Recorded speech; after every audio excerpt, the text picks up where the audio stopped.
MKUltra was the secret CIA crash program to develop techniques to control the human mind.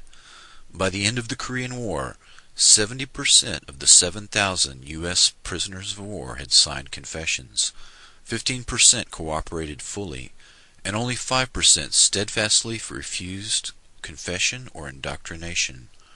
Professors Wolf and Hinkle submitted a secret report to Director of Central Intelligence Allen Dulles about communist methods of brainwashing that was the definitive work on the subject in 1953. It stated that no drugs or machines were used. Intense psychological pressure and human weakness were the key, beginning with solitary confinement. Guards constantly reminded the prisoner that he was totally cut off from outside support, ordered him to stand for long periods, dictated the positions allowed for sleep, waking him if he moved while sleeping, banned all outside stimuli such as books, conversation, or news of the outside world.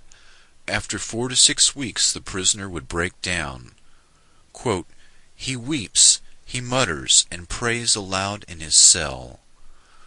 At this stage the interrogation began in a special room. The guard told him that he knew his own crimes all too well. The prisoner is in the position of trying to prove his innocence to he knew not what.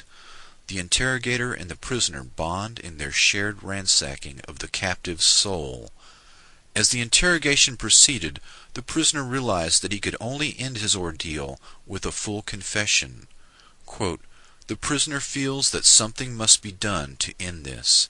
He must find a way out." According to a KGB man, more than 99% of prisoners sign a confession at this stage. Then the subject was either shot or sent to a labor camp after sentencing. Chinese techniques would move on to re-education of prisoners by moving them into a group cell for political indoctrination, incessant study of Marx and Mao. Lectures and self-criticism led to political conversion by group pressure. Prisoners demonstrated their commitment by ferociously attacking any deviations. Constant intimacy with prisoners who reviled him for his resistance pushed the prisoner beyond his emotional endurance. As the prisoner conformed, his cellmates gave increased acceptance and esteem, which reinforced his commitment to the party, for he learned that only his acceptance allowed him to live successfully in the cell. In contrast, the American mind control effort was a mini Manhattan Project, with the conviction that the keys to brainwashing lay in technology. The agency's brainwashing experts gravitated to people in the mold of the brilliant and sometimes mad scientists, obsessed by the wonders of the brain. In 1953, CIA officer Richard Helms chose Dr. Sidney Gottlieb to run the technical service staff. The TSS, through the Office of Research and Development, was given the job of developing poisons to assassinate political opponents, truth serum drugs for interrogating spies, and hypnotic techniques to create unwitting double agents, couriers, and robot assassins.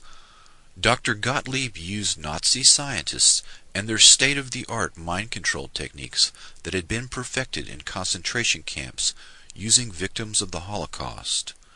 General Dwight D. Eisenhower gave his personal approval to exploit the work and research of the Nazis in the death camps. The German doctors were brought to the U.S. and went to work for Project Paperclip. These men were insulated against war crimes charges. The Nuremberg prosecutors were shocked that the U.S. authorities were using German doctors despite their criminal past. Under the leadership of Dr. Strughold, 34 scientists accepted contracts from Project Paperclip and were moved to Randolph Air Force Base in San Antonio, Texas. These personalities began to work on human radiation studies, aviation medicine, microwave technology, and MKUltra mind control experiments.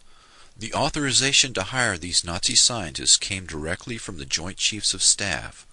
The top military brass stated that they wished to exploit these rare minds.